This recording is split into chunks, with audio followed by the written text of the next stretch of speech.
Hey, today I'm talking about 3 Jane Levy films. I have fallen madly in love with her. Just like looking into her eyes brings so much happiness to my soul. It's just... Yes, it's great. The unfortunate thing, though, is that she's in a lot of bad movies. So if you ever wondered in life, like, if a choice you've made was a good choice or a bad choice, and like you're like, oh no, I'll find out down the road whether or not this is a good or bad thing. No, I found out immediately that I had made a very, very wrong choice. Not falling in love with her, that was the correct choice. I have zero regrets there. But the 3 movies I watched, yep, I regret those. They're very, very bad. The names of those 3 movies are Office Uprising, Bang Bang Baby, and Fun Size. It's not going to be a fun time. First up is Office Uprising. Do you remember a few weeks ago when I talked about the movie Mayhem with Samara Weaving? That movie was really good. I thoroughly enjoyed that. Well, Office Uprising is a cheap ripoff of that movie. It came out 2 years later, 2018, and the basic premise is essentially the same. It's about this guy who works in an office, and instead of an airborne thing, this is like a liquid thing that turns people into zombies. The main character is awful. I think it's trying to be a critique of like gun violence and toxic masculinity, but it kind of comes off more as just an excuse to say really misogynistic things and racist things, and it definitely does not feel like a critique of anything. It's just a very sloppily written mess. There are 2 good parts to it though. Jane is great. She only gets like 1 good moment to shine, but in that 1 good moment I was like, oh, this is nice. I thoroughly am enjoying this. She mostly just exists to be the girlfriend. I think she's the only woman character in this movie. Definitely out of the main characters, she's the only one that doesn't have a penis. And yeah, she's just there to be a love interest. So that's really unfortunate. The other shining part of this movie is Zachary Levi. He has so much charm and charisma that even when he's in bad stuff, he's still good. He's just like hamming it up as the villain, and he's a lot of fun. Unfortunately, everything else around him is a dumpster fire, but it was still nice seeing him. But yeah, so I didn't like this movie. It's not good. If you want a movie that has essentially the same premise but done well, then watch Mayhem with Samara Weaving. You won't be disappointed like I was with this movie.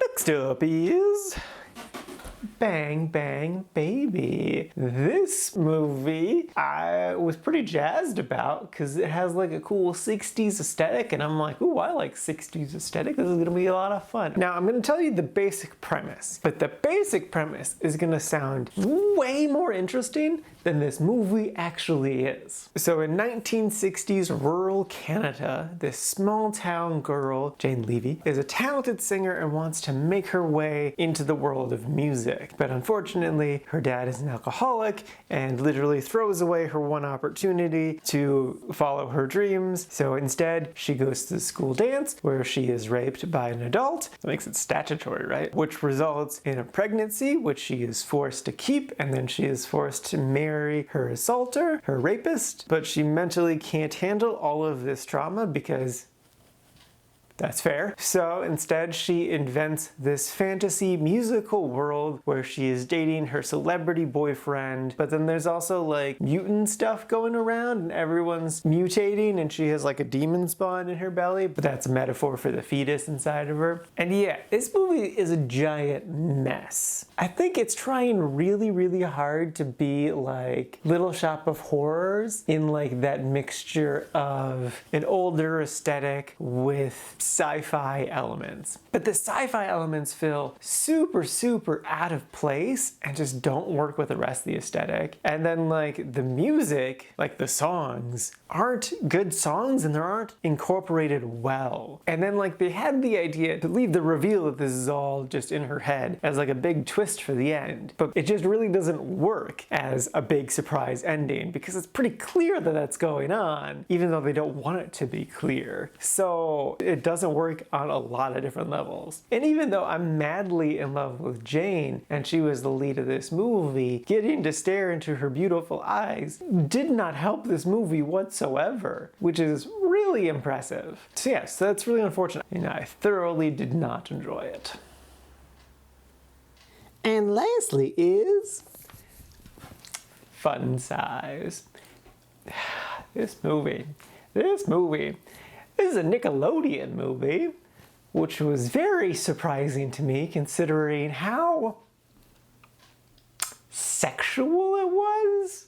I don't know who this movie was for, because the movie's basically split into two halves, technically three, but I'm just gonna say two halves because I don't care about the mom story. So there is an older sister. She's gonna graduate high school soon, and she really likes the popular boy, and the popular boy maybe likes her back, and so it's Halloween night, and she was on an adventure, hopefully to eventually get to kiss the popular boy. But she doesn't realize that the nerdy boy, who she's been friends with for a long time and hangs out with her all night long, is actually the really good choice, that she should actually choose the nerdy guy instead of the popular guy. You know, that very original story. The adventure that she's going on is she's looking for her 8-year-old brother who ran away from her. And so the 8-year-old boy, we see his adventure where he meets a bunch of random adults who don't do the right thing and bring him home. They instead just take him clubbing. He gets kidnapped by one point and held for ransom. He also tags along while someone harasses his ex-girlfriend. This movie feels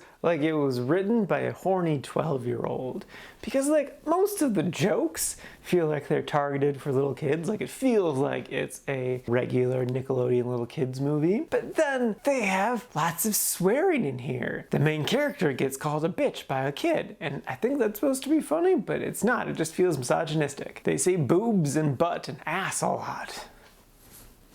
And it's like, clearly this movie wants to not be intended for little kids, but then it also just has a shit ton of humor that's only meant for little kids. This movie is a disaster. It's incredibly unoriginal and has no target audience. It's a movie for no one. It's just a big old dumpster fire on top of a barge filled with trash that's also on fire, in an ocean that's on fire. It's not that bad.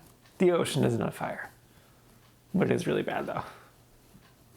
Alrighty, now for today's rankings. It feels really bad putting 3 Jane Levy films in the didn't like category, but that is definitely without a doubt what happened today. So first up we got Office Uprising, sitting number 37, right at the top of the didn't like category. It almost made it into the meh category, but then they decided to end the movie with a pee joke, and I'm like, this is really dumb. I hate this. And then after that is Bang Bang Baby, sitting number 41, also in the didn't like category.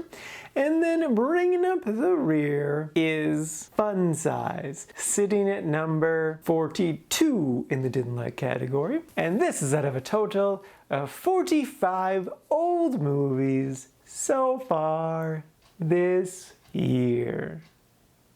Jane, if you're watching this somehow, I'm really sorry I didn't like your movies. I really love your TV show though.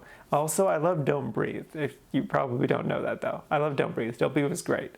Do more stuff like that. Also, I love Monster Trucks, which is such a weird, it's weird how good that movie is. That movie has no right to be as good as it is, but you definitely elevated it a lot.